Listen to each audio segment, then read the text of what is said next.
I was excited to have you on because you're such a cool guy. Oh, I always felt like we had a good chats whenever I was shooting. Most I was definitely. like aching to like, I want to play with you one day. Oh, we're still going to do that one. Oh man, check this out. I was messing around with some of my pads. I created this beat.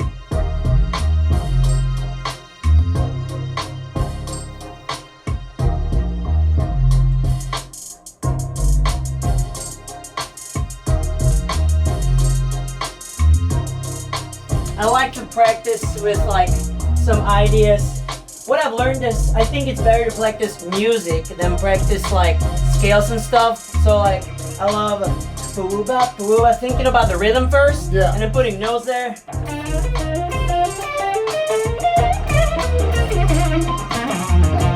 Yeah. Or like practice cool patterns. Like I love thinking pattern wise. So like this pattern. Oh! Yes, sir. Hey. That is funny. That is funny. Put that one in the red. I recorded that. I did. That is so funny. Shit. I love to show this cool live without it. Yow. Yes.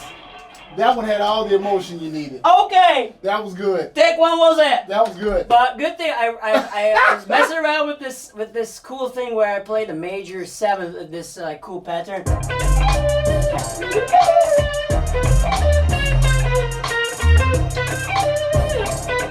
I like to make the 7 over that progression.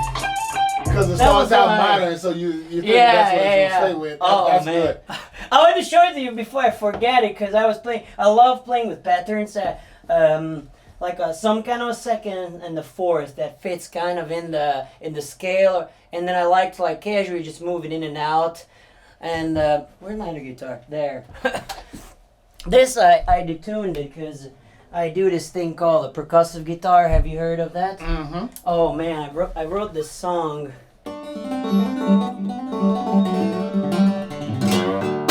For my grandmother a while ago. It's called Remembering, which I play in this cool tuning called Dadgad, D-A-D-G-A-D. I've seen the tuning. I haven't really seen anybody use it. Like,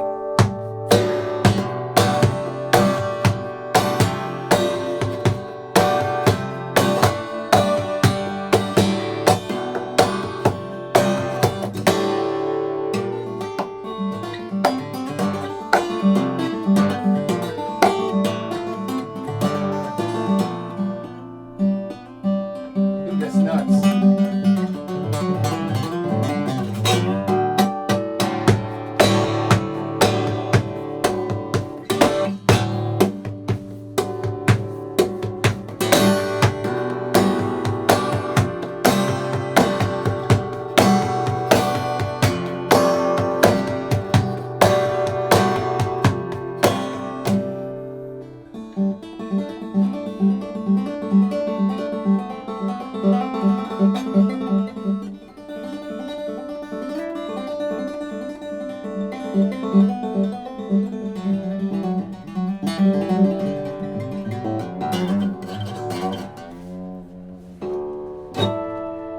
And then I have this cool. This is my favorite line always.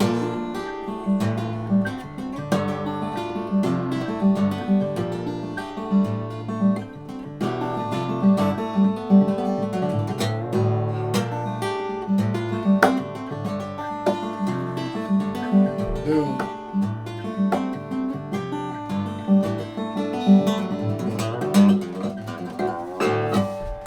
Dude, you can take the first part of that. All I was like, that's a sample. I know. Do that part again, because that was nice. Oh my God. At the beginning of that, I was like, oh, that can go so many different places. I know. That is beautiful. I know. Thank you so much. Thank you. And you wrote that for your grandmother? I wrote that from my grandmother, and the idea is that it needs to be an emotional song, and I wanted to keep it somewhat flat, like moving. Mm-hmm. So there's themes, but I don't have set things. So like this is always something I play.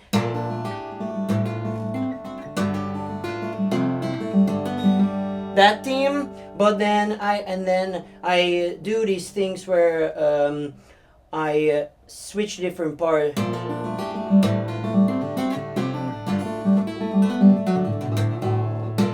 As like these transitions, so I play a melody there, I speed up, and then I'm a bit out of tune, but whatever.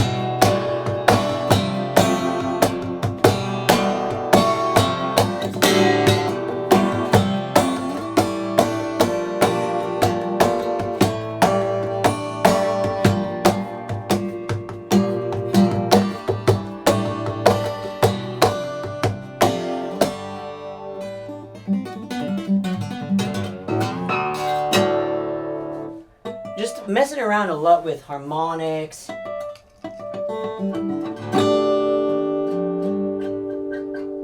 And stuff like that. That's why I love this tuning. Yeah, the sampling. Yeah, that's a good idea. I mean just that little piece that you just did. Thank you. At the very beginning of, oh my God. Oh, so many different places. And that was the Dadgad tuning. Yes.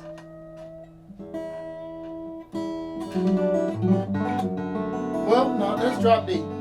This is now a regular, but Dadgad is drop D, but you have the B string tuned down to A, and then the low E, the high E, this to D. So you have octaves, a lot of octaves, and you kind of can just tap around a bunch. But this technique, I actually learned from this guitarist a while ago here in Nashville called Chris Nix. He taught me this. Very shape oriented, so like you have a shape there, and then you can think of like Dorian or something.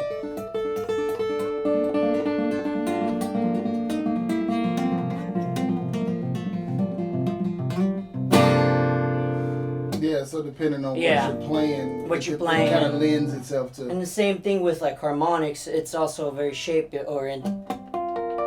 But if I play this a fourth up, but the same pluck, I get 2 octaves.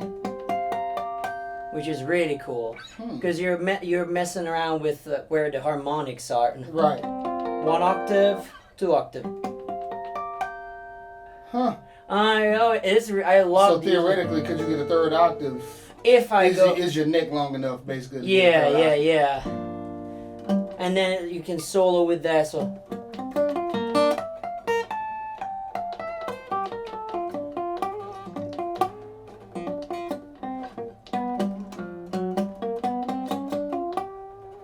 Stuff like that. I might mess around with that tuning now. Or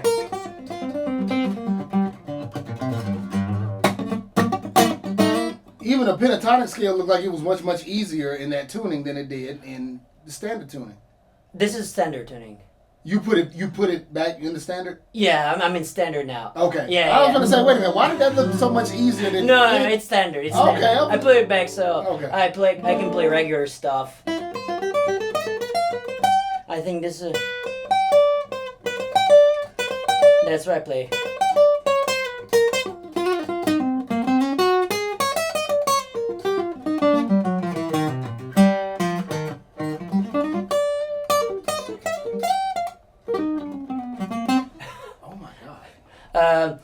I had this teacher who taught me this weird ass scale from this composer. I forget his name, but he was very like aleatorical, very out there, and it's something I use whenever I wanna like play out there. I build this scale off of an augmented. Yeah. 1 2 flat 3. Yeah. 1 2 flat 3. 1 2 flat 3. 1 2 flat 3. And then in this it will. And you just keep that pattern going. Yeah. It's crazy what you can do. That's why I love music. Like you can look at pattern wise. You can look at it so many ways. You can look at it from a different. It's so cool. Okay. I mean, this is a unique episode because usually I don't geek out that much on music, but like live and other things. But I was very excited to have you because I don't know. You have such a good energy. When I was shooting you guys, video shooting, It's such a weird term, but a videographer. It is, but, and what I liked is when I saw you play, everything you did, you can tell you enjoy what you're doing. Oh yeah. And that's like, I love seeing those people, and I say I want to surround myself with those people. Yeah. You know, because it's just energy you feed off of people's energy. Yes. I really believe in it. I really believe in it. And if I was anxious in the past or something, it's because I wasn't with the right mindset, folks. Mm-hmm. Or you know, I don't know. That's just the working theory. Yeah. But, no, I feel that. But I try to be very like. I try to ask very good questions, you know, to connect with people that I love. That's why I love like listening to good interviewers is that they have a way to ask the questions that will connect deep connections between them and the interviewer. Mm-hmm. You know what I'm saying? Mm-hmm. And not that I do it on purposely, but I do it because I genuinely wanna know the person, you know? Yes. And I remember you came in with your big ass smile. I'm like, that's a cool guy. I remember we had some conversations about music, about service. We had a lot of cool, like short but like deep conversations. Yeah, we did. Yeah, and I'm like, damn, I'd like to like hear more of that. Okay. Anyway, I don't know where I was going.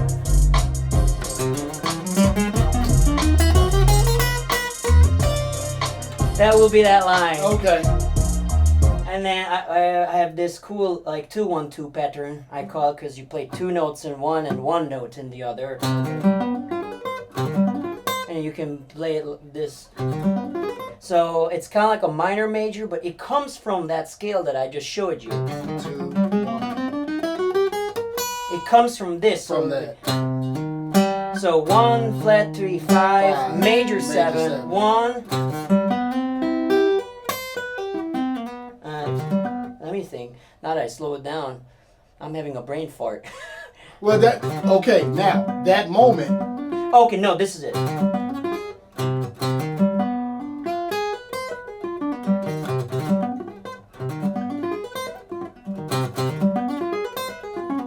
Yeah, almost Yeah, like that's running a up a scale, half yeah. diminished chord. Yep. Oh yeah. Yep. Yeah. Yep, Okay, yep, I get it. yep, Okay, yep. took me a moment. And then you.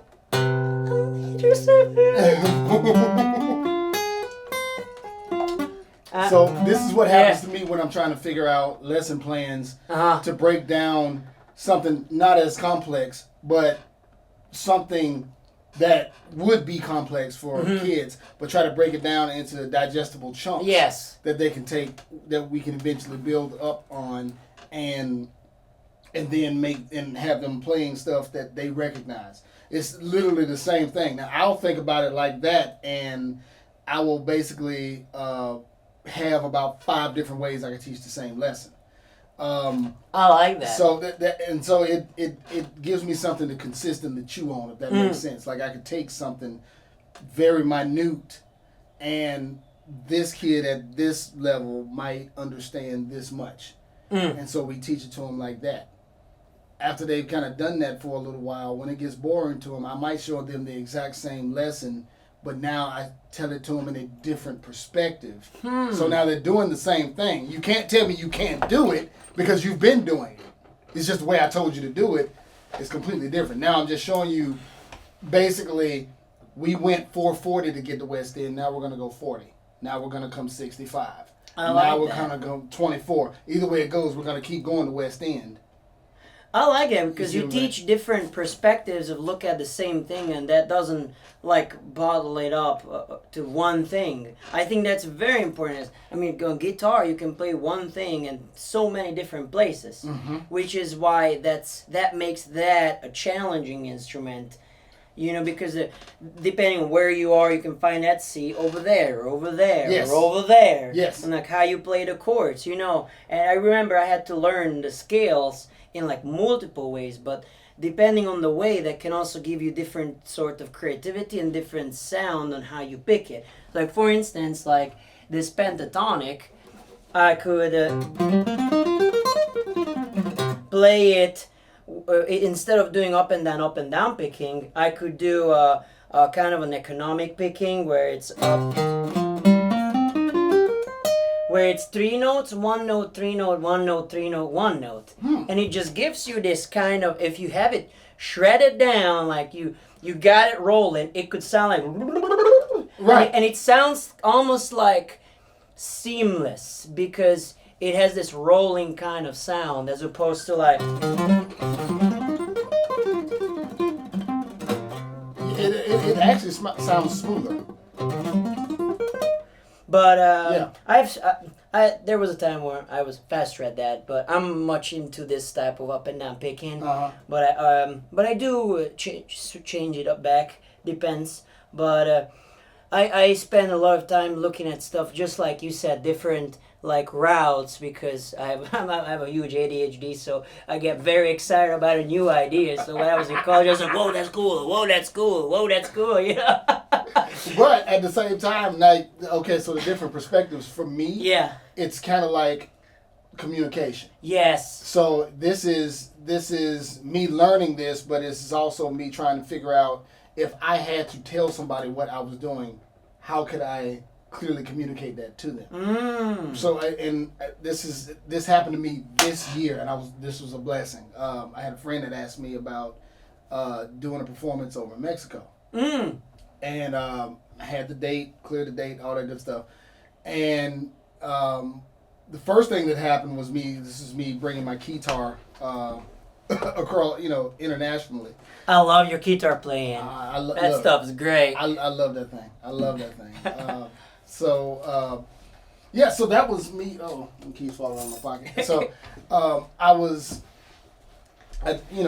there was the travel part, the portion that a lot of people don't see and a lot of people don't think about is, taking these instruments and having to go through the process of flying the instrument where it needs to go and all that. That's one thing I can teach the kids. That's part of what they don't see. If there's an artist that they like, well, they might not be thinking about, well, how did they get all these instruments over here? All these instruments already over here, and they just brought a piece of programming that makes it sound like them when they get it. Just a lot of the logistical stuff that you never think about. That's a lesson. That's all of that little stuff is a lesson in and of itself.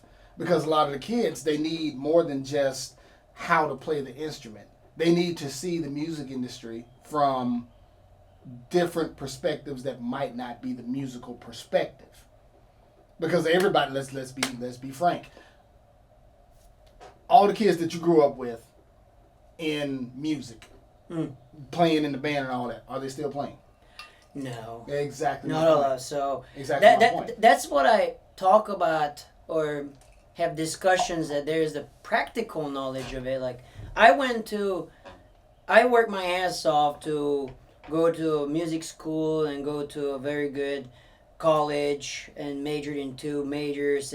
But when I got out of it, I felt like I had a bunch of knowledge, but zero actual idea of how to monetize it, how to market myself, how to run a business, how to do taxes, how to get gigs. Because, like, how good is it going to make me if I know how to play this everywhere if I can't get a job? If you can't get a job.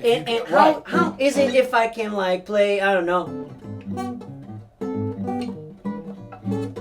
Yeah. This stuff. If I have no ability to I don't want to sound that dramatic, but I guess maybe that ability to advocate for yourself, to know what you're worth. No, because you're buying instruments. That's one thing. You have to think about insurance. What happens if somebody steals your instruments? These are real things. Gas, going to rehearsal, it's time. How are you going to do that? So, and it took me so when I finished, I went to Berkeley, and I had 2 jobs. My first job was outside music. I demolished buildings. Okay. Which I just like that taught me important things, like how to do this, how to do that. And then my second job was at Berkeley, being a studio assistant. And right after I became an entrepreneur, and I had a 3-way partnership, which had its own troubles. I don't have that anymore. I've learned that if you're not at a place where you can make enough money to sustain yourself, you're not at a position to be in a partnership. That's the short answer. Because there were so many things that would have been a signal of don't do that, guys. You all need to have separate jobs. You all need to do that. Because if you're not sustaining, and that was happened. Yeah. We weren't sustaining, we were not even getting enough to sustain one person. And we did it for like 6 years. And then slowly that shoved off. And I realized, well, I'm having a family. I'm doing this. This is not for me anymore. Right. You know, and I think it's important to be also honest with yourself and have these things to check on, you know. But going back to that, like I feel, and I don't know if it's my fault or if it's or if the curriculum wasn't built in a way that stressed heavy. How are you gonna make money being a musician? I can tell you that that's something that my fiance and I, when we went to NAMM about, let me see, this is 24, so I think I first saw it in 20, right before the pandemic, and then we went back in 22.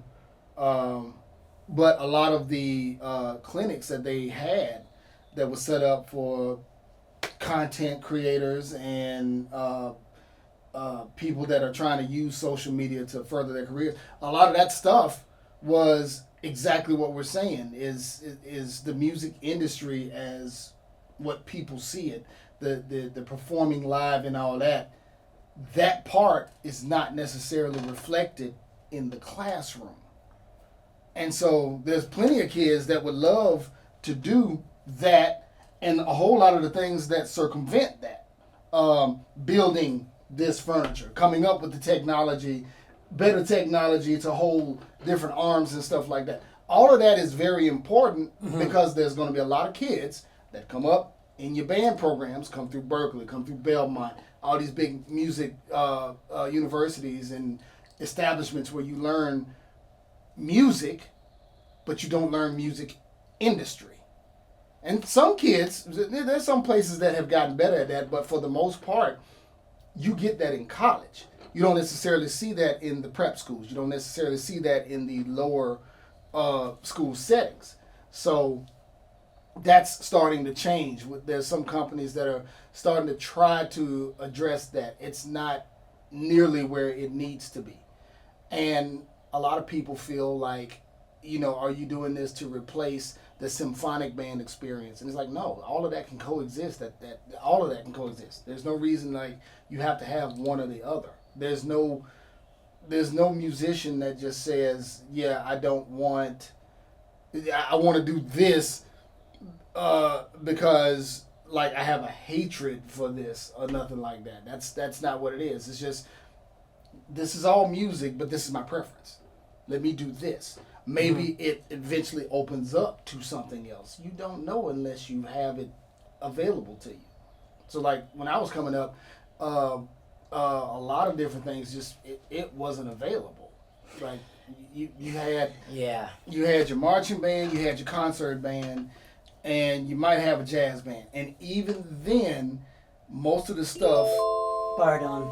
Yeah. Sorry about that. No, you're all right. Most of the stuff it had to be watered down to a certain point because you're very young trying to learn these techniques and stuff like that. So you can go get private lessons and really get good at your instrument. But there again, there's nobody telling you, okay, go see this person or go do this audition because this is how you're going to get in these circles.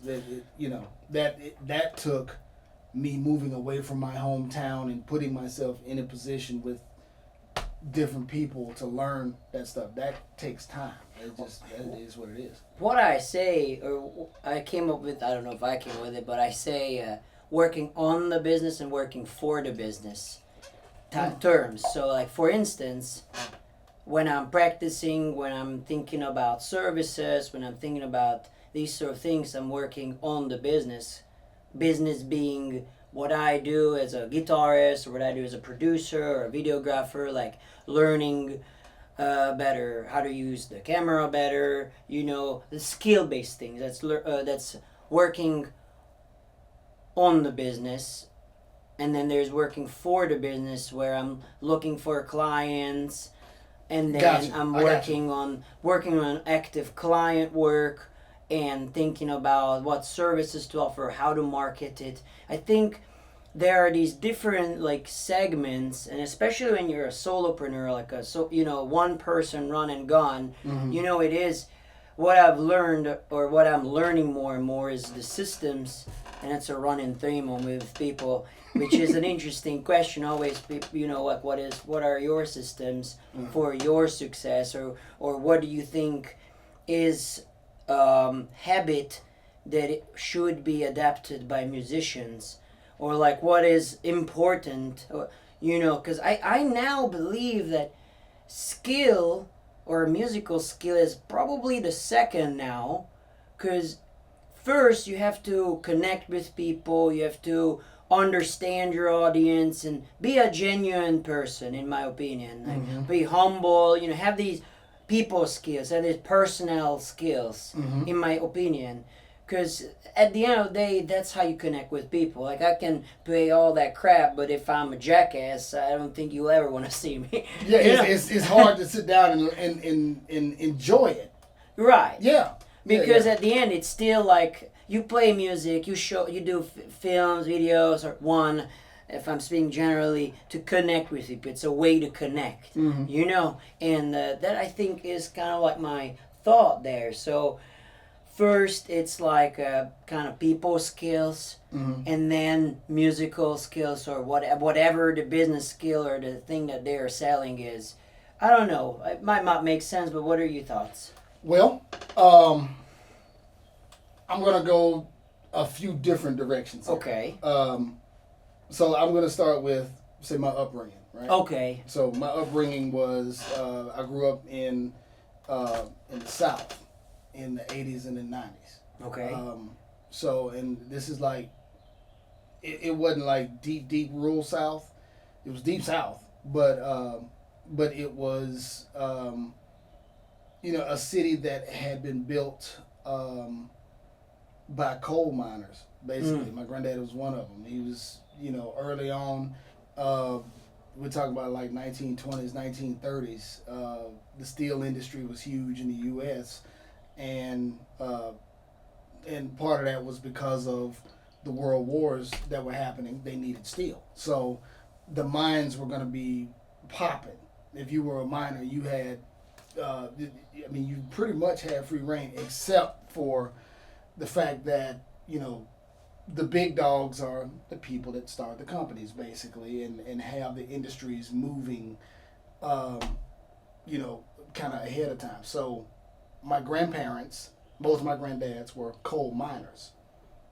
And that came with, a lot of different societal things. This is Alabama we're talking about. So we're talking about the end of Jim Crow, but a weird period where, okay, yeah, you might have these rights or whatever, but socially we still view you like this. You got all that happening, and all that adding to the culture of what will eventually become the musical landscape. So you've got gospel, you've got blues, you've got country in certain aspects, you've got bluegrass, you've got all these different musical styles where people are expressing themselves, right? And just keeping all that in the thought process. Okay. What has happened now is people that grew up with that culture, and that's their background. Well, they grew up with a certain feeling, a certain almost an instinct musically, because that's what they grew up in. If I was to give a personal example, if I'm trying to play Latin music, I'm playing what I hear, as opposed to me playing what I grew up in. The blues, gospel, and all that, I grew up with that. So there's a certain instinct that I have from playing that music and growing up with it, listening to it, being involved with that culture. There's a certain instinct that it just happens because of environment. What has happened is a lot of people, and we see this at the Blues Jam a lot. A lot of people, they come and they're playing what they hear. Nothing wrong with that, because that's how you at least get involved and learn about something you don't know. You got to play what you can experience. The better musicians, to me, take time to dig in deeper than just the technique. I can always teach you blues technique. I can always teach you, well, this is a dominant 7. This is where you're going to use it. This is how you're going to use it, blah, blah, blah, blah, blah. But then you're literally just playing what I'm telling you, or you're playing what you... Mimicking. You're mimicking. There's no... You don't have that experience of growing up in that culture. So you... Is that what I'm hearing? That's exactly what you're hearing. So it's like, this is why... for me, my cousin actually had an opportunity to sing with the what was it? I don't want to call it the wrong thing, but the he had an opportunity to go to Austria, and sing with the boys choir. Okay. And I was like, oh, that's gargantuan. That's huge. Right. And I think the conductor, they had a guest conductor that came from Belmont, and somebody else that was over there. That was last summer that we did that. And I was like, man, that was probably a gorgeous experience. And for me, because I did not necessarily grow up listening to that style, like I know what it is. Yeah. But that was not something that was just kind of like as readily in the household as, say, Earth, Wind, and Fire, or as readily in the household as John P. Key, or an artist here and there, B.B. King, all the way to whoever. I do have a question. Yeah. Like, I remember, so with all the recordings, the CDs, the things like that, culture, not directly, but like I guess one way or another it does like travel. And I remember my dad used to listen to a lot of those type of music. I wonder, like I don't think the experience is gonna be the same as if you're in the depth of it, but I remember growing up huge AC/DC fan. I wasn't where they were, but I remember listening to it all the time. Can the culture be, I don't want to say represented, how is the experience gonna change? Okay, that's a good question, I think. If you're getting an indirect version of just the recordings, like imagine put somebody who lives in like Blue City, right, and then somebody who's like 5,000 kilometers away in the middle of Hungary, just listening to that recording all the time. And you compare the two, yes, I think there will be change, but I don't know how to form that question. I guess it's more like a thought to kind of induce a conversation from, but... Go ahead and formulate the question, because I got a few examples. These are examples that I use in a lot of my lessons. So we go back to, say, a Muddy Waters. Okay. So... obviously, Muddy Waters is coming up. He's found in some fields out in Mississippi, and he can do this music, and not many people are familiar with the music, and people have figured out how to monetize it, and unfortunately, he doesn't get in on the big part of the monetization, so he doesn't get that fame. Which is so crazy. Some fame. He had created such a sound that he is Muddy Waters. Like he is somebody who. Like, and one thing I want to share is one reason that I love music, or one reason I got into this. I looked up to these people that created something new. Like why did Eddie Van Halen and these people came? Jimi Hendrix. Yes. People like that. Yes. Miles Davis. People who dared to sound different and kind of didn't give a shit about what's popular, but do their own thing. Yeah. Which kind of give me this kind of mindset that I shouldn't really care about the noise, but do what excites me and if I'm excited and people like it, no, there will be people that like it because there's so many people out there. You can't please everybody. That's it. And I'm just trying to like I don't want to say don't like, but okay, I give an example, funny example, but I'm sure you're familiar with Pat Metheny. Yes. I had, and I'm not saying this for any flexing reason, but I've had the pleasure of studying with his guitar teacher. He's unfortunately he had passed away, Mick Goodrick.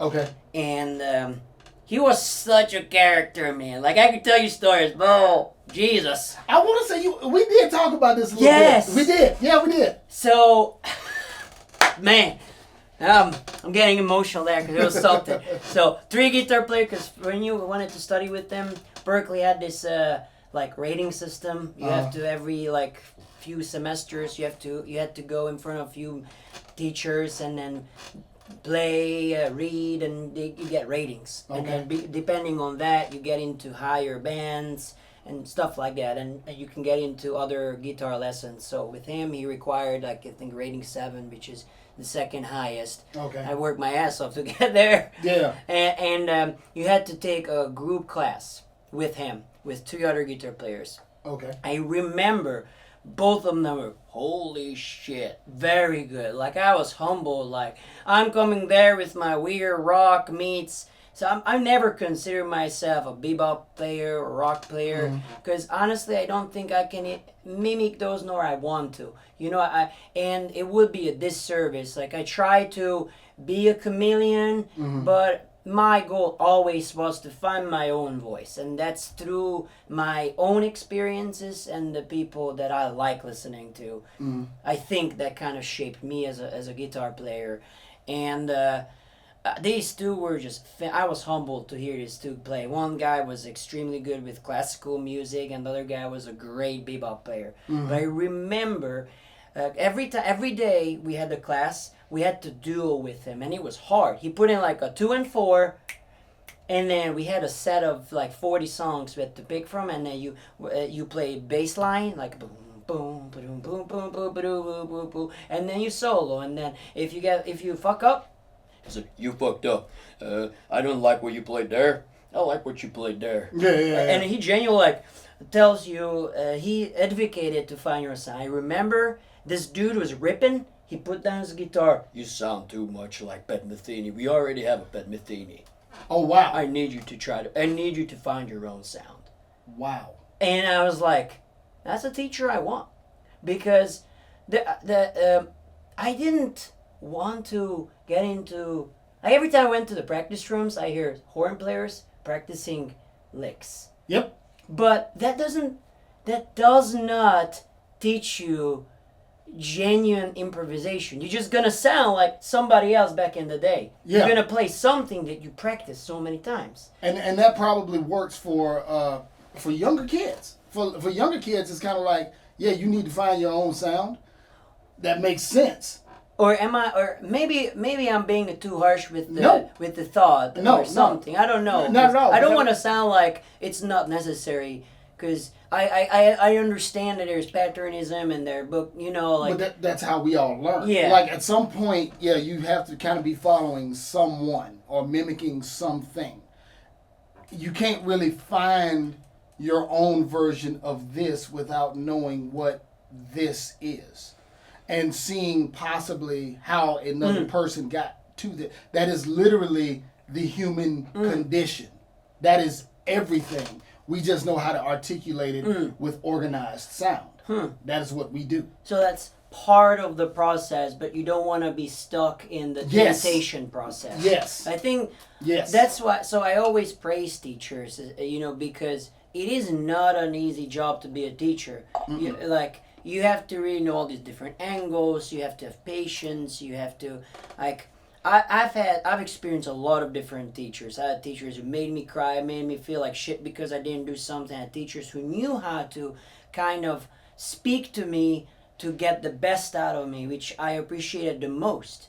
I had a teacher and I was really overwhelmed. Like I did not understand myself then, You know, I have ADHD, dyslexia, dysgraphia, and sometimes I overload myself with too much stuff. And even though I want to do something, what I need is just a couple of days of chillax and then get back to it. And I had this teacher who yelled, screamed, and stuff to me, and I literally went outside shaking, crying, and then I wasn't practicing because I wanted to. I was practicing out of fear. And I think you have to have the right reasons to do these things. And I think teachers who made me really curious and these things really gave me the right reasons to learn something. Mm-hmm. I don't know what your thoughts are on this. I mean, you're a teacher, so. I'm a teacher who is. I am a teacher who has employed a few different tactics and who, has experienced different tactics. So I've seen it where, being part of certain units and certain organizations, you learn. We have to learn this because we have this performance coming up, and it's got to be to be exactly this. And then you've got performances that are a little more loose. That's I want you to enjoy this and find this, and it still has to have its discipline in some way. So very similar to the school's performance that's coming up that we'll do in the springtime.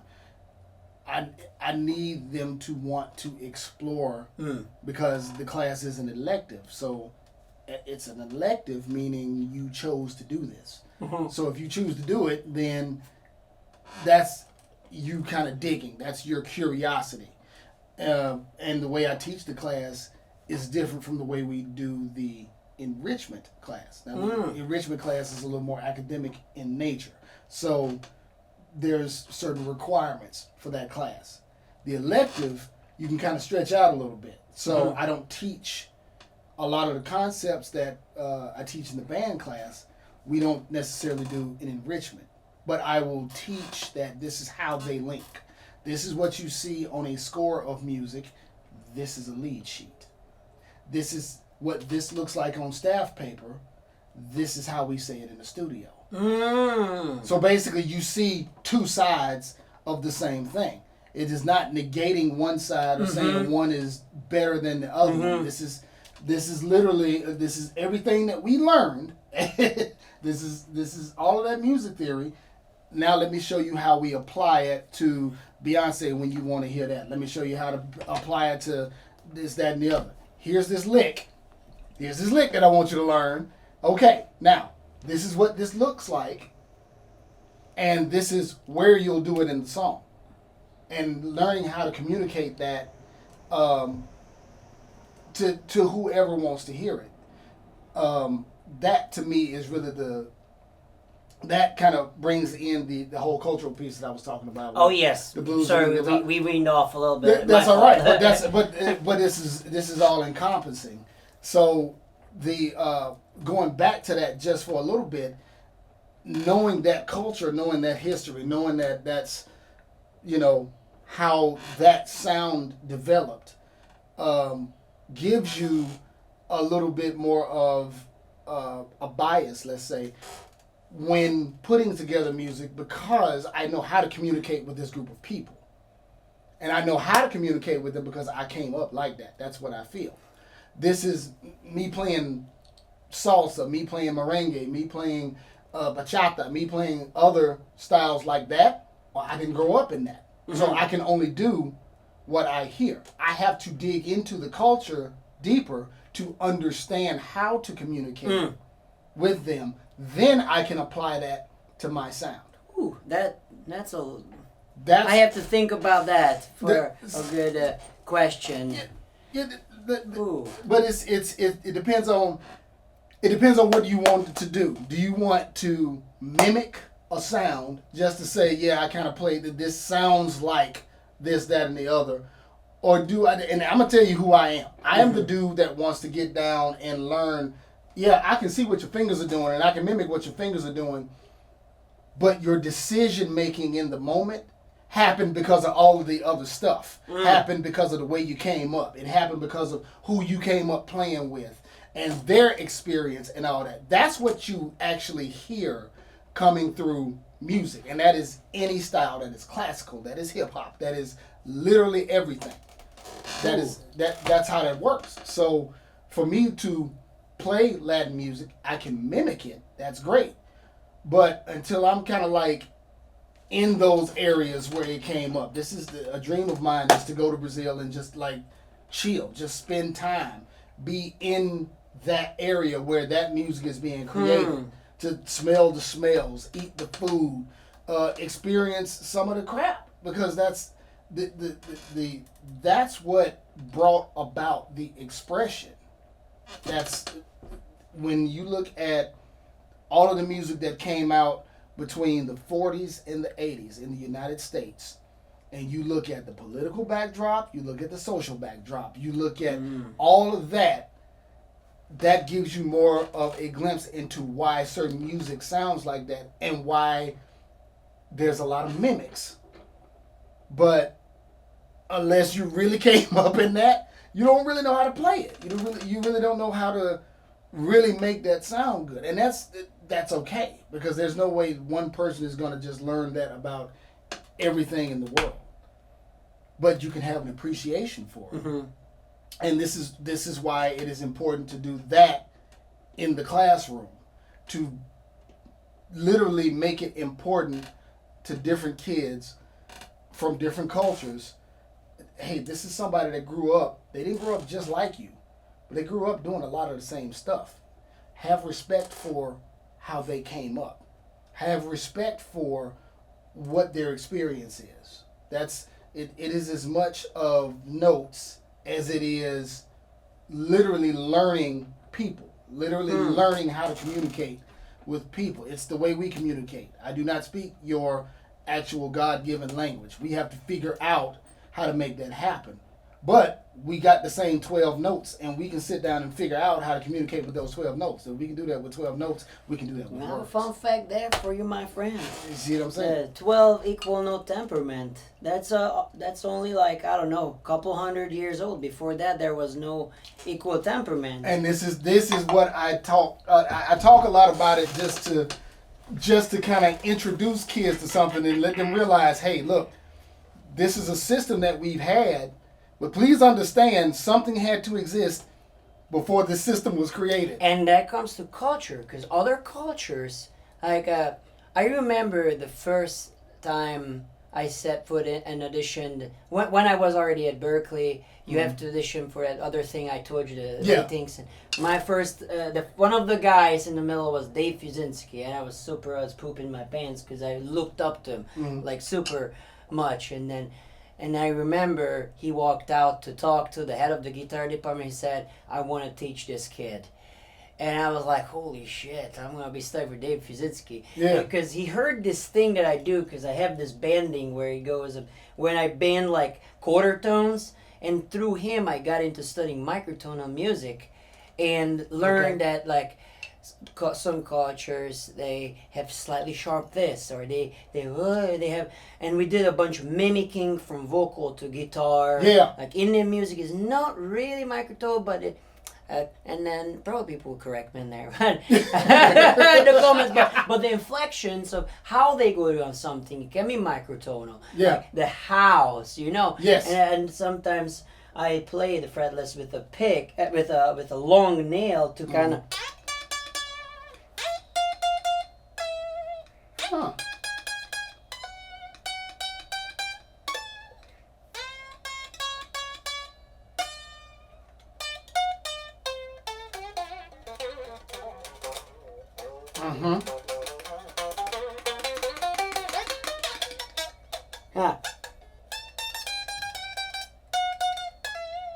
Stuff like that. Yeah. I don't know. It sounds. I don't know. I kind of like it. It's weird, but I like it. And I used to have a big band. I may have mentioned to you, and I love mixing everything with everything, because I don't know. I looked at music first as a way to entertain people, and I wanted to make it entertaining, but I also I guess kind of want to create something interesting. Mhm. I don't know. I don't know. I'll show you a piece if you want to see it. But Yeah.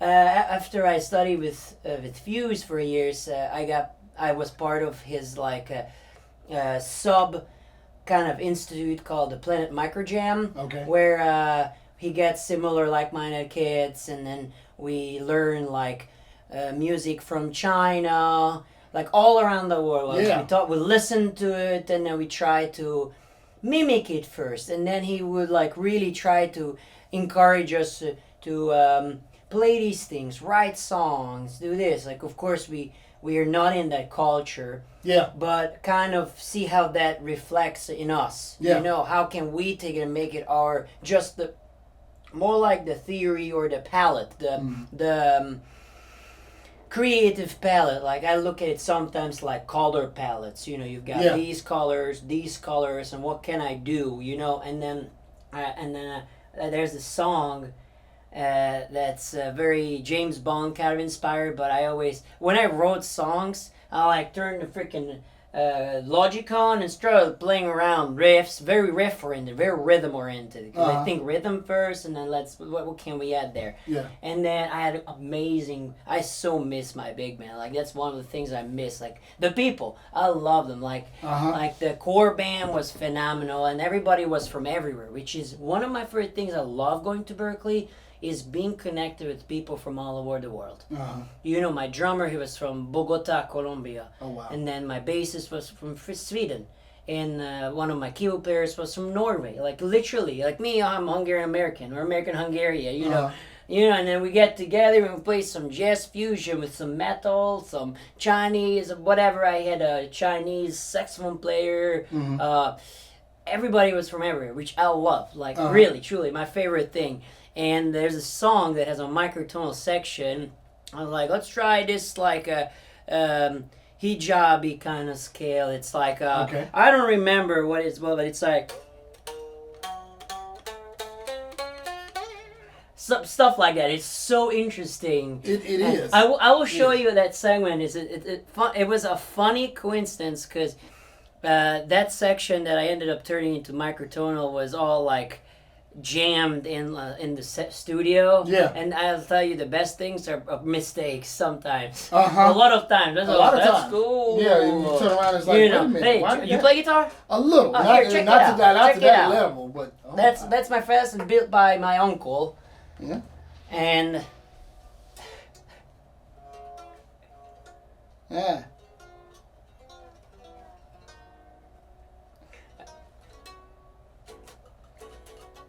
Yeah.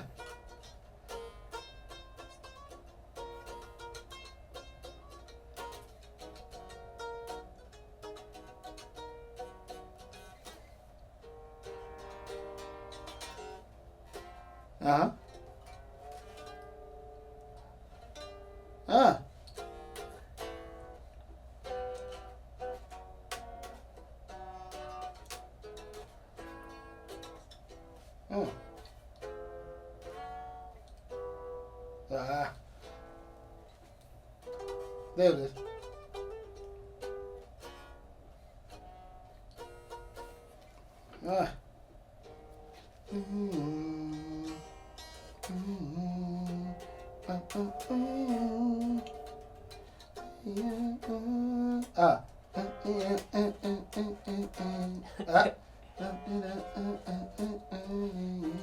There it is.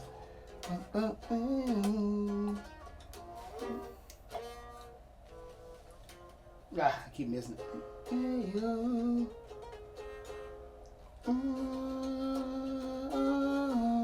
There it is.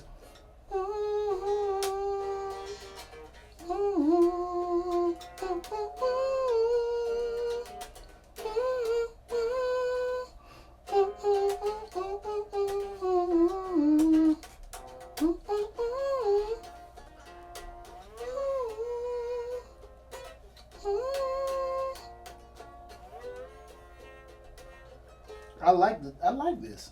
I want one. What do you think? So who built this? My uncle. He builds guitars. Yeah, he's a guitar builder, master repairs man. That's we kind of designed this together, and it was actually a fretted guitar. But when I got into that whole flu of playing fretless, I'm like, can we take these frets out? I like, man. This is nice. Thank you. But and it is fretless. Yeah, it is fretless. I can feel it. I remember when I was first practicing, I practiced with a tuner to try to solo in tune. Yeah. And then like kind of quarter flat or quarter sharpening certain notes of the scale. We had these weird ass scale chords, man. I'll tell you, I have to show you some. It's pretty interesting. This is I've never really tried to play a fretless, so that's why I was like, you don't bend it. You don't bend it. Don't? You do this. You do kind of like I'll show. Yes, exactly. So that makes sense. That makes a little more sense. Yeah. So that's how you get the microtones. Or that's another something way. Close Yeah. to it. That's another way. Yeah. That makes more sense. Okay. Well, I also play a lot with the nail itself of the finger, but it's more so with the pointing. I'll show you. Okay. So I remember I was practicing scales actually instead of playing like this, horizontally, or I don't know how I would say it, but you play with like this. Yeah. So you get.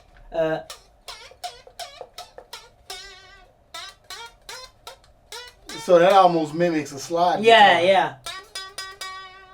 So see how it's right there.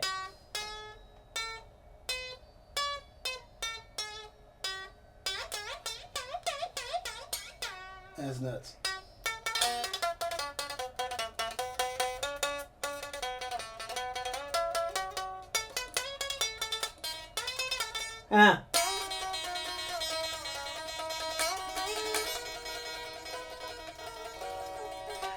So I don't know. I'm just messing around at this point. Yeah, but I'm just messing around at this point. Yes, but you're messing around and stuff. I'm sitting there like, oh.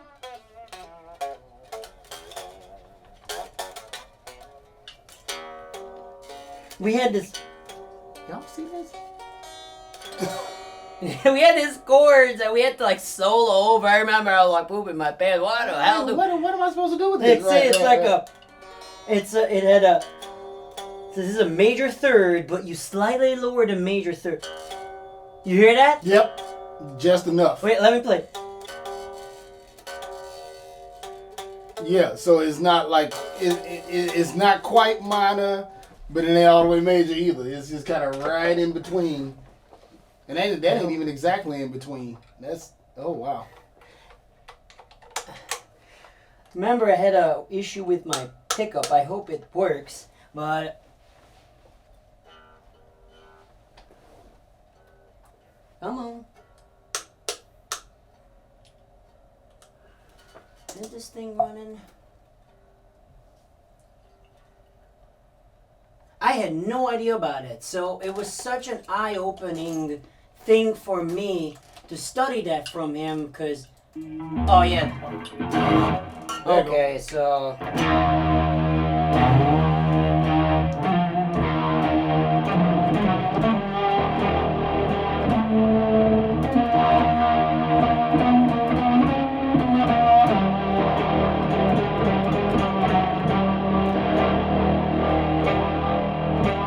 See how little change. Oh wow. Yeah, I'm gonna take that distortion. Although.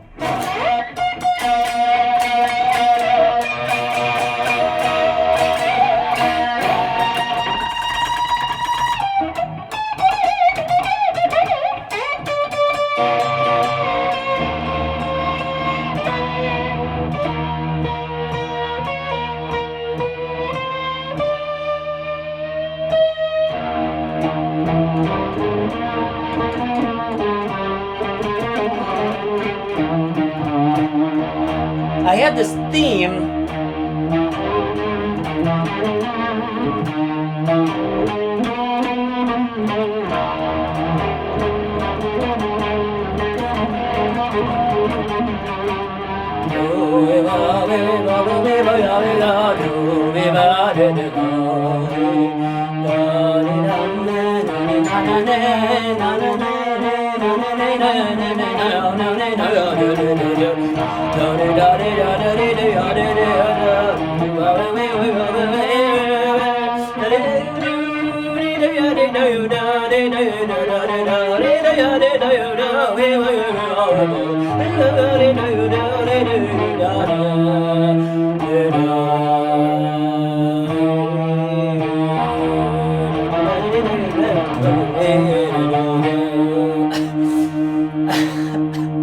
Where is that from?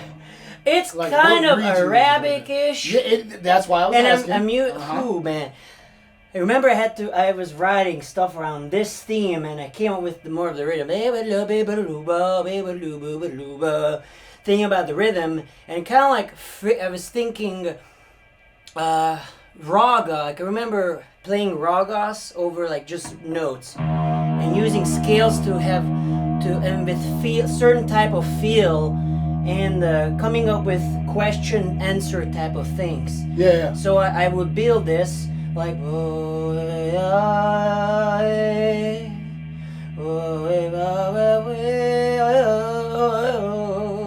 we try to sing it.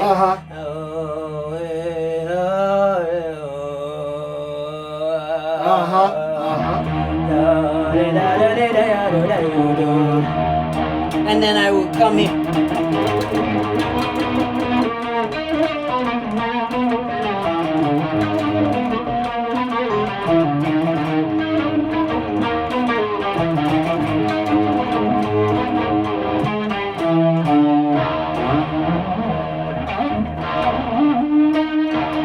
Back of my mind, while you were doing that, I heard all the percussion stuff. I know, because every it comes drop up. of it. Yeah, I could hear it. Like, I could see the dancing. I could see like the whole image came. Yeah. Right? And that's kind of the stuff I'm talking about. Yeah. It's like I would love to take just that little piece, right? And just play that much to some folks that I know from like that part of the world, and just listen, tell me what you think. Tell me what that makes you feel like. And then I'm going to show you who did it. That's how it works in India, as far as I know. One of my teachers, when I studied Indian rhythms, he actually had a master. He went to India and he lived with him for years. Yeah. And he was studying this. So he was in the midst of it, getting all this experience, practicing on it. Because all this rhythm, and it's called the Tala system. You learn the drums, you learn the words, because all of this is words like dadigenadom, taka, taka, taka, dadigenadom, dadigenadom, dadigenadom, five. Yeah. All this stuff is rhythm, and I think that was one of the most crucial things that helped my musical ability, or my skill, is rhythm. And that thing, just to feel it, just to move with the rhythm, and to think rhythmically, and then think about the notes, is something that really elevated my musical kind of vocabulary, in my opinion. And then once it becomes part of you, and I don't know, I'm just blurring here, but I think you know what I'm talking about. I know exactly what you're talking about. My experiences in drumline actually helped me learn how to read music. Because I was never a strong reader, and reading still is not necessarily my strongest suit, but I have to do it. I am much better at it now, considering how much I have to do it now versus coming up in different bands or whatever.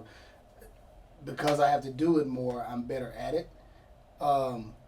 It's still not the first thing I would gravitate towards, but having a better understanding of rhythm, because I've had to play so much percussion, definitely made me a better piano player. Hands down, no questions asked. Yeah. And it's helped me to learn how to pick up more instruments, and you know, I'm not necessarily as proficient at improvising on a guitar yet.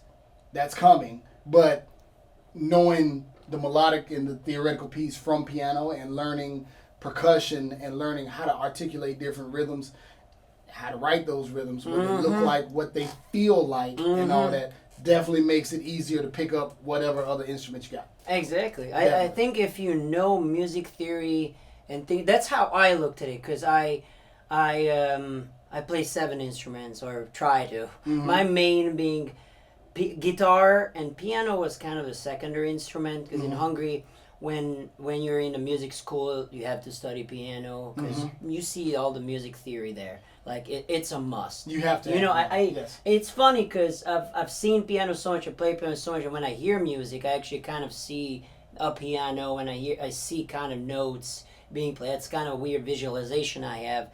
And because of the music theory knowledge, you know, when I admire an instrument or have the opportunity to learn one, Mhm. I can kind of, with the lack of technical knowledge of it, kind of faster learn it. Yeah. You know, my secondary instrument was bass, actually. Bass, piano, and guitar. Mhm. And then I love drums. I freaking love drums. Yes. So I got a cheap Yes. drum when I moved back to the States and playing drums. I remember recording my songs. And I always wanted brothers or sisters that also play And music. also, yeah. And then I became my own, like, accompanist.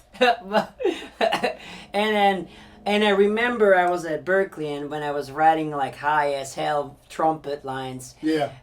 it required a specific lead trumpet player, one person who had a red head after playing my freaking 6-7 extra line charts. He's like, that's good. So I rented a trumpet for 3 months to see what it feels like to play trumpet. Okay. Because it's one thing to write for them, but if you have some basic knowledge of how the instrument works, Yeah. and you, like, my uncle had trombone. I think he had a Welsh trombone, and I played it a little bit just to understand. I think that gives you a different perspective of writing for that instrument. Yes. So I think it's a really cool thing if as a composer, be in a space where you can try all these instruments you're writing for.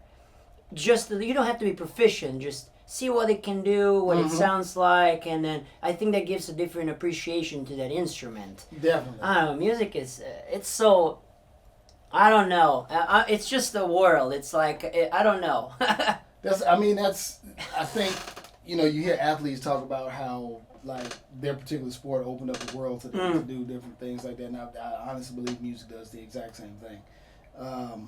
If it's something that you really put your everything into, I think it's something that could really benefit any and everything else that you do. Even with the way I teach the band at school, I tell them, everybody in here is not necessarily going to be in a band. Everybody in here is not necessarily going to be the person that chooses to go forward musically. But the class should teach you how to communicate with another person, how to work in a group. There's a lot of intangible things that come out of a bunch of different people from a bunch of different backgrounds working toward a common goal. You understand how to deal with different personalities. You understand how to deal with the people that might not be taking it as serious as you, and people who are taking it 7 times as serious as you are. And you learn how to balance and get the best out of both just to get the job done, or just for everybody to come together around this same ideal. You can literally learn everything in a music class. You can learn politics. You can learn history. You can learn math. You can learn whatever you want. It all can happen in that group setting. Interesting. Every drop of it. I do believe that firmly. I have seen it more than one time, and now I keep up with a lot of the kids that I had in my first band, and I watch how they kind of have matriculated in their next school. And, what's their reputation? How do other people view them? How do their teachers view them? How do the other kids view them? How do they work with other people in things that are not musical? I look at every drop of that because it's all important. This is life encompassing, in my opinion. Believe it or not, this is actually a time tracker. I track my work. Uh-huh. Every time I work, I have these systems to track everything I do so that I keep myself accountable. That means nice. that 45 minutes passed and I need a break. Yeah, I'm getting into certain things as I used to have like kind of like a set but not on set like practice schedules. Yeah. I remember when I had a rigorous routine, I would practice for like 5 to 8 hours. Wow. Guitar, whether or not it's like scales or exercise, but I had a conversation with a bass player, Jeff Berlin. I don't know if you know him. Not personally. Great bassist. He also went to Berkeley and he has interesting philosophies on practicing. He's against practicing any sort of exercises. I hope I'm truthful to his statement, but he advocates practicing music, which I remember I would produce like a track, like what I showed you, and just mess around, like come with a concept, mess around. Because then I'm practicing to some musical idea, coming up with musical thoughts instead of exercise. Instead of exercise. You know, but that makes sense. But you said so many things that I have to really think about because very interesting thoughts. I love teachers, people whose thoughts make you wanna. I might need like a time to think about all this. And I think that's another thing that teachers provide is another way to looking at things. Open up people's minds. Like you can play it this way. I love when you said that you depending on where they are, you tell them a different way of kind of looking at something. I think it's very important because that doesn't bubble you up and I only play this way. You know, No, right, you can play right, so right. many things. Like. You know, I don't know. There's so many examples in my mind, but that's what's cool about music, and it's so intangible. It's so like, you know how they say you gotta learn the rules and then disregard all of them. Yes, yes. You know, which yes. you know, like, Yep. it is so funny. It's funny, but I mean, that's with art, I think. Like it is. Martial arts is exactly the same thing. Do you do martial arts? I did. No way. I did Aikido. Okay. I did Aikido. So I did Wado-Ryu, traditional Japanese karate, and I'm saying did like I'm not going back to the dojo. I am sensei. I promise. I'm coming back. I promise. The schedule is nuts. I'm coming back to the dojo. You've heard it here. It's there. But yeah, traditional Japanese karate. So there is a saying: you enter into kata and you exit out of kata, and that made perfect sense. The pre-arranged fighting motions, the forms, however you want to call it, that was what that was for, to teach you the technique, to get you to focus. That was the idea. It's just to get you to focus on the moves. And every time this was a blessing, the Japanese would come to the United States and they would literally sit with us for about a week, and we'd have different clinics at different dojos and stuff like that. And they would take just a punch. They would say, here, we're going to do this kata. We're only going to do the first 4 moves. But they would show us so much stuff about those 4 moves. It was like, we don't even need to go to the rest of the kata. Here's the martial art right here, where a block turns into a throw, turns into a grab. I was like, just stuff you never think about because all you're thinking about is making the block just right or making the technique just right. My mind has been blown with stuff like that. And music does the exact same thing. The simplicity of it, when you go on stage, you don't think about that. When it's time to perform, it's time to go. Very similar. When it's time to fight, you are not thinking about prearranged motions. You will get your head knocked off. And performing is the same way. Whatever technique I'm teaching in a class or whatever, I've had to slow that down. That's why I've been looking at you like when you do that stuff, and I'm like watching you when you're slowing it down. It's like, wait a minute, now I have to think about what I did. Exactly. That's what happens. Is when I do a live stream for the Blues Jam, every now and again I might show a little bit of that in my class. Every now and again. But it's so they can see all the stuff I'm talking about, but see the split-second decisions. And at this point, it's not even a decision. It's just, this is me playing. This came naturally. Now let me take this little bit and slow it down enough to show you why this happens. This is the technique you're learning, but when it's time to play, all that goes out the window. Yeah. Yeah. What I've learned or maybe noticed is the better you know the basics, the better everything else will get. Oh yes. And that goes to like I got into filmmaking at well, early age, but more so there was an elective at Berkeley taught by this guy who I think was in the same area at Berkeley. He was also studying at Berkeley when Charlie Puth was there. Okay. And he was smart. He was a drummer there, but he didn't go there primarily to become a musician. He wanted to be a filmmaker, but he went to a place where people would need his services, which I thought that was a very smart move. That's like people there are musicians and they'll need content. Yes. Especially nowadays, you cannot disregard having visual content. That's true. So you have to think of your visual brand, your sound brand and your visual brand, if that makes sense. Yep. So I'm like, oh, that's great. I'm gonna take a video production class where we learned about the basics, the exposure triangle, shooting this and that, and we had to make 2 music videos while we were finishing freaking school. It was nuts. Cool. And after that, I'm like, I was always visual, so I'm like, I love doing that, but it's of course hard to put, because you have to put time into everything that you want to be good at. Yes. In a way, I had weird thought, like if I'm not doing music all the time, I'm not a musician. It's a weird thought, and then I'm learning that you have these seasons where you might do a little bit more of that for a little bit, or I had last year I performed a lot more and I did more music videos and I do a lot of this. You primarily knew me as a videographer, and then we connected as musicians, right? And now I look at it as seasons. Like there might be months where I do more of this, and that doesn't mean that I'm not that. It's just it boils down to marketing, what people see, how people get to know you, I think, because if I start putting out a bunch of videos as a guitar player and people follow me, they'll see me as a guitar player. But if I put out my wedding videos, because I do wedding films, then people will know me as a wedding filmmaker.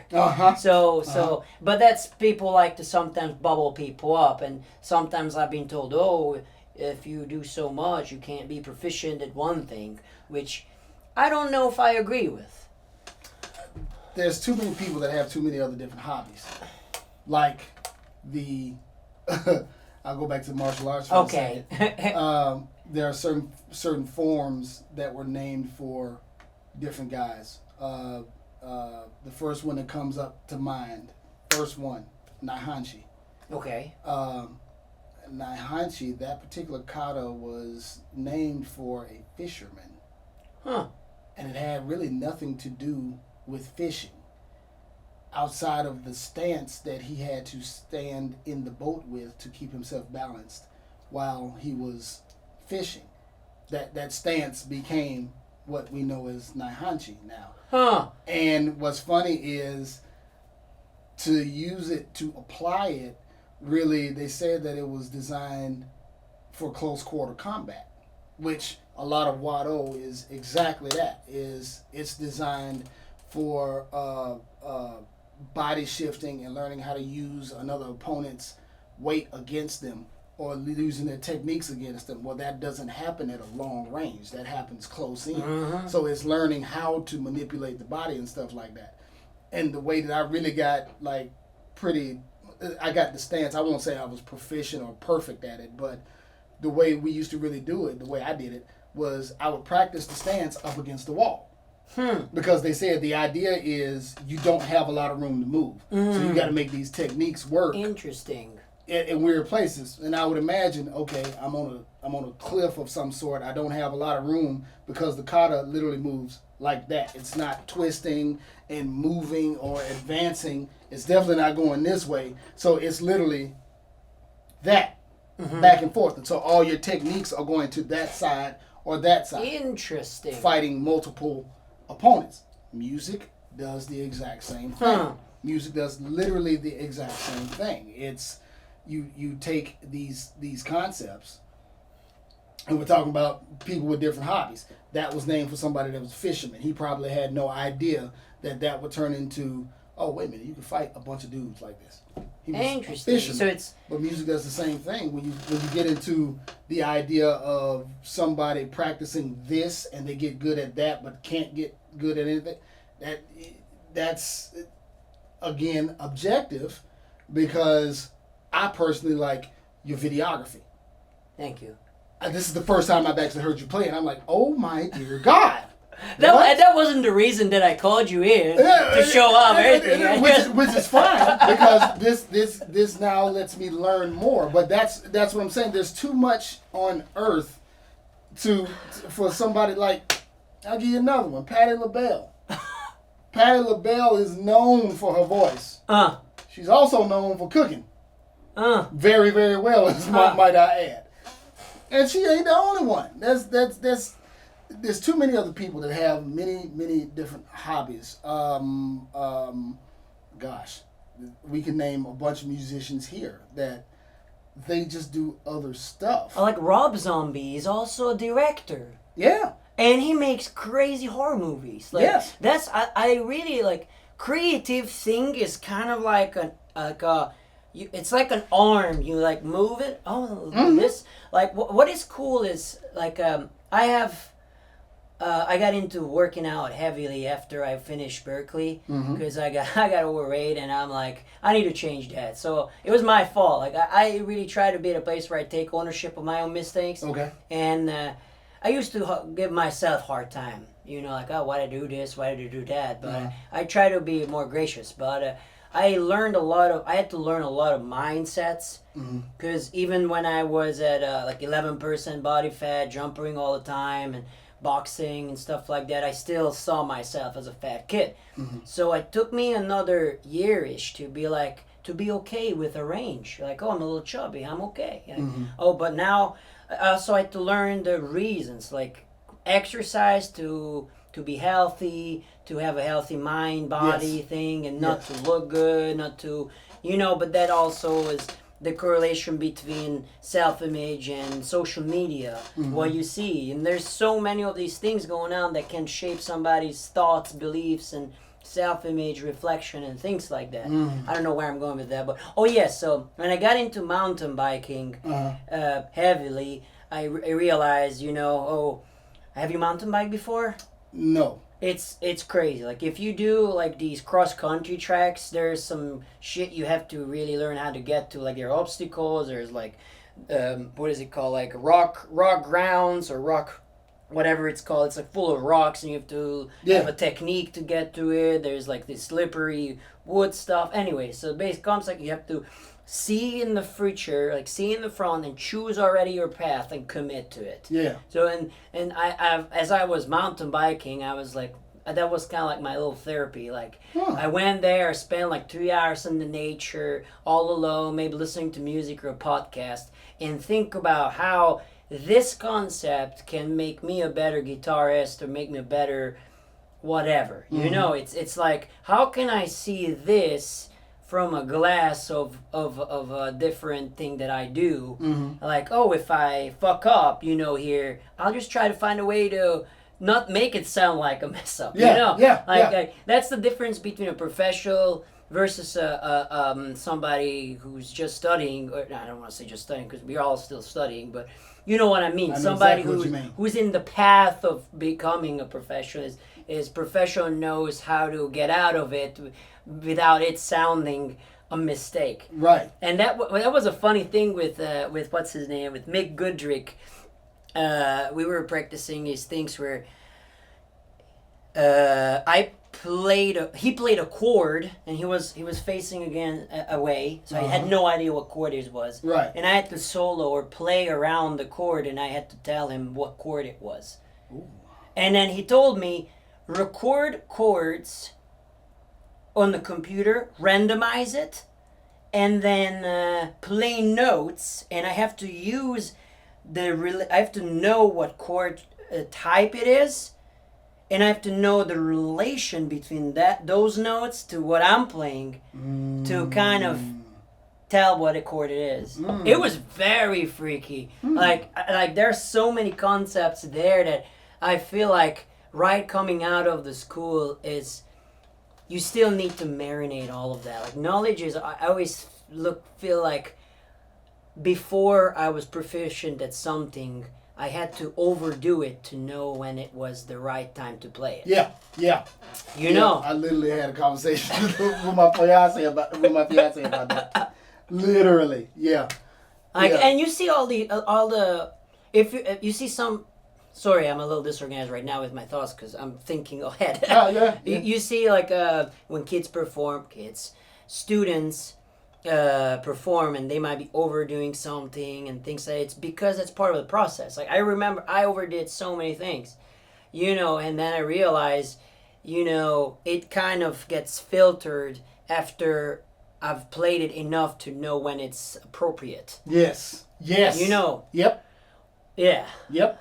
I'm not going to follow that out now. No, I mean I was listening to somebody the other day, and there was another young man that he and I both play, and we kind of looked at each other in this one particular moment, and I noticed his face, and I said, "You think that was too much, don't you?"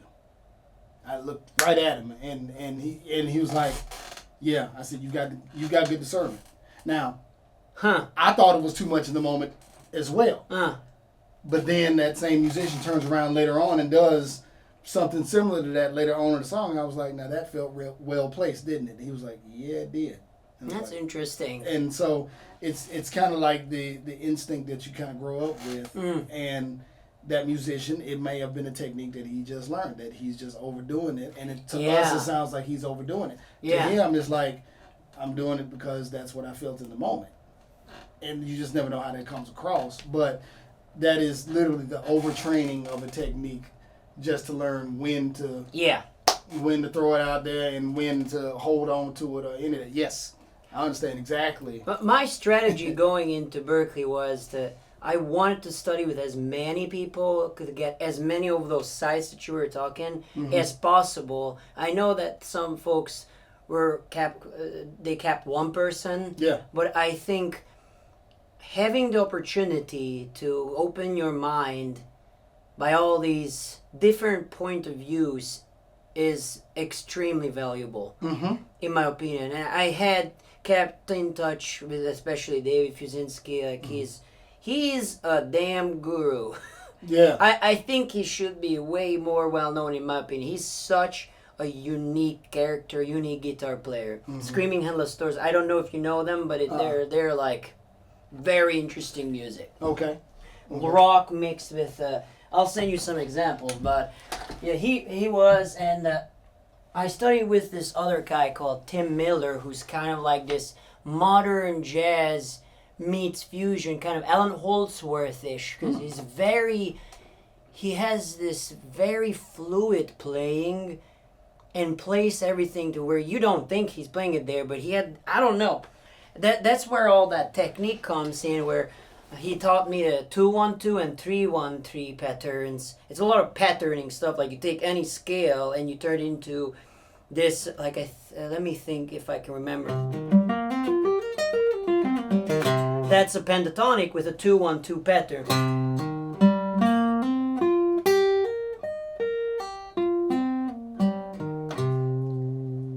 Okay. So show me. 2 1 2 1 2 1. Okay, so the first. And then you can play it like yeah, this. 2 1 2 1 2 1. Yeah, you know I'm going home and doing it, right? And then I do this. My absolute favorite shit to play is this.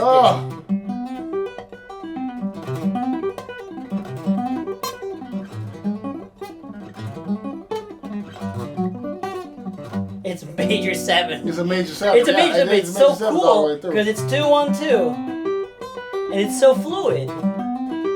It really does. I mean, it looks so fluid. Like I'm literally going home and I'm doing that. And I got into this other thing, which was kind of have you heard of John Stowell? I think Stowell. I've heard that. He is known for these wide chords. So I had this teacher here in Nashville, actually, Mel Deal, amazing guitarist, jazz guy, and he studied with his friend was Jimmy. Oh man, it's gonna bother me. Very, very unique player. They were friends. When he died, he actually passed all his instruments to him. I think he has a whole room dedicated for him. Jimmy Rainey. Okay. And he always picked downwards everything. I don't do it. But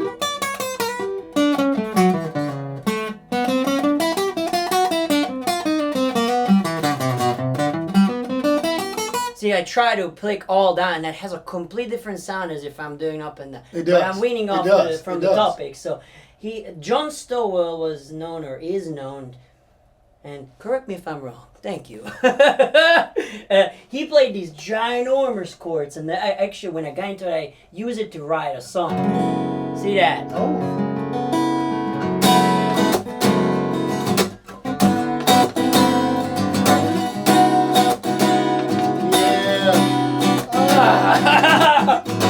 Same chord, but it's much more practical. Practical, much more practical. This sounds phenomenal. Oh, but that sound, yeah, you can't get around that sound.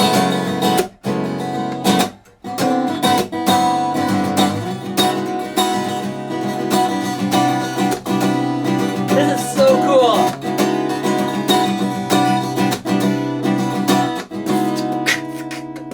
Yeah, that's what I'm saying. And I can hear all the rest of the instrumentation around. And I had a song called Meeting Point because it has some weird, wacky ass shit. And it has these type of chords. It's on one of my records, but I don't know where I was going with it. Yes, so, and that got me into learning these extended arpeggios.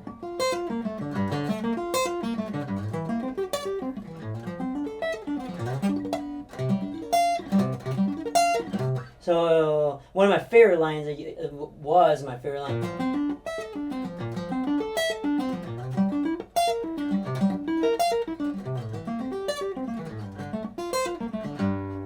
So I would try to use this and like.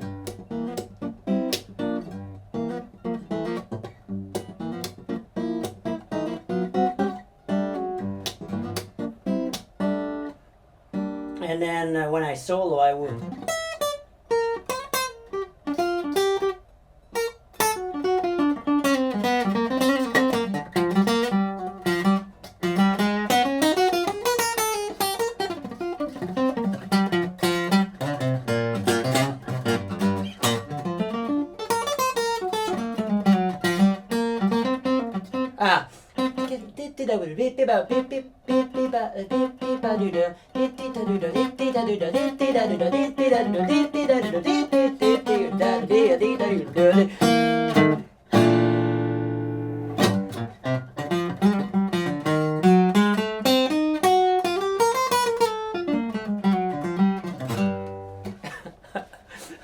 I want all of that.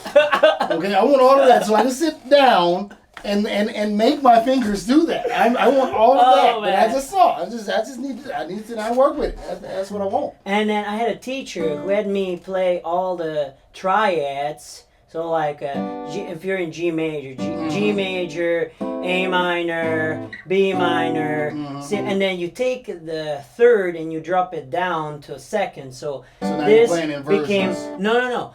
Drop it down to the it instead of it will still be a triad, but it will be sus chords. So taking the third down here to the second, and then you have, and then the second will be this.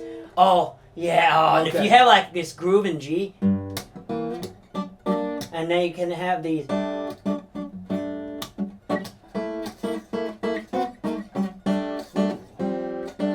And then, oh man, dude. I like it. We have to cut it soon because Ellison is coming. Right. But, man. Oh, goodness. Oh, goodness. I know. I love, that was one of my favorite things there. And then you can take all this and create like these ginormous chords. Open them up. Sorry, I messed that chord up. You know, open them and then solo using.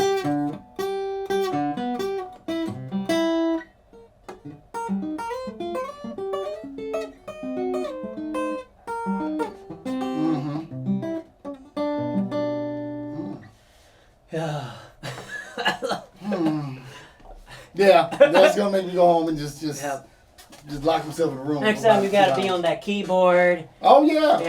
You better believe it. We'll have to just do this again then. That's Heck yeah. Yeah, there. Goodness. What was that song?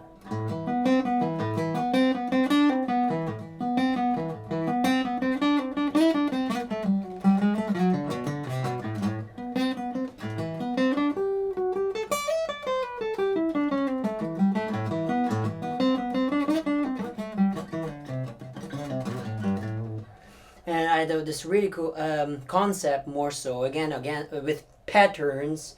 So I'm looking at more this way the guitar. Mm-hmm. So I'll take 1, 2, 3, da, da, da, da, da, da, and I'm not completing the scale, but Right. I'm doing it. Okay. And then you can come with these patterns inside. Uh-huh. And same thing, oh yeah, with the pentatonics. Oh man, that's always cool. I always love doing that. So there's this pentatonic.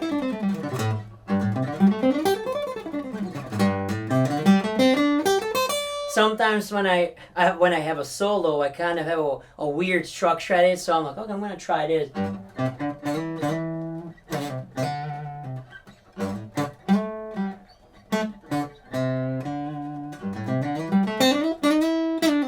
Same notes, but I'm shifting the. Yeah. I'm playing them like I go between the different octaves.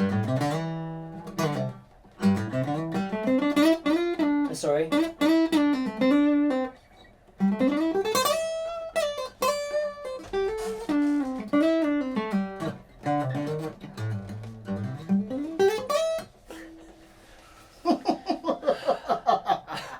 Oh yes. Oh yes. Oh, man. Oh yes. Yeah. I'm going home and then I'm working.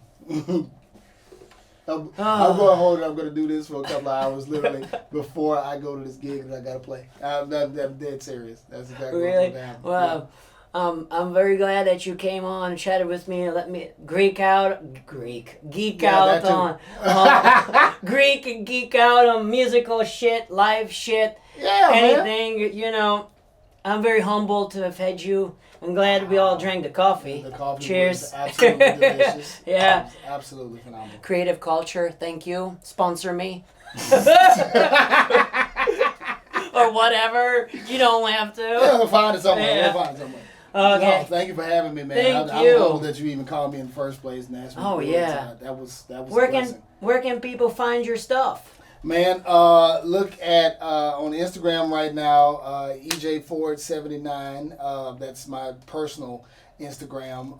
My fiance and I have a group called Cocoa Radiance. That's spelled with a K, Kocoe, Radiance, spelled exactly like it sounds. If you look that up on Instagram, you'll see our antics. She's out on tour right now with AJ Croce, the son of Jim Croce, American songwriter, and so when we're not together performing, every now and again we'll put stuff out that we're doing individually. But if it's something we're doing together, it's definitely going to be on Cocoa Radiance. So look up that. Look for that later on. And every Monday there's Blues Jam at Bourbon Street Blues and Boogie Bar. Oh, nice. So I'm normally live streaming. So if you can't come to Nashville and be a part of that at Bourbon Street, look for that on Instagram. Look at my Facebook page. It's out there too. You can look up EJ Ford on Facebook. You'll find me. Where else? With Chris Ferrara and the Common Good on Friday and Saturday nights at Barstool. That's a different. That is a completely different type show. That's when we dig into more synthesizer stuff and guitar stuff and all that good stuff. So it's pretty balanced. I got a lot of wild stuff going on. It's just in different arenas of stuff. So Awesome. Yeah. That's awesome. yeah. Keyboard is your main instrument? Keyboard What is else- my main instrument. What else do you play? Percussion, guitar, bass. Did play saxophone. I need to get No back way. into practicing that. Yes. That's kind of where I kind of live in that area. So what I do consistently though is percussion and piano. Awesome. Yeah. Well, thank you again. Hey, thank you again for having me.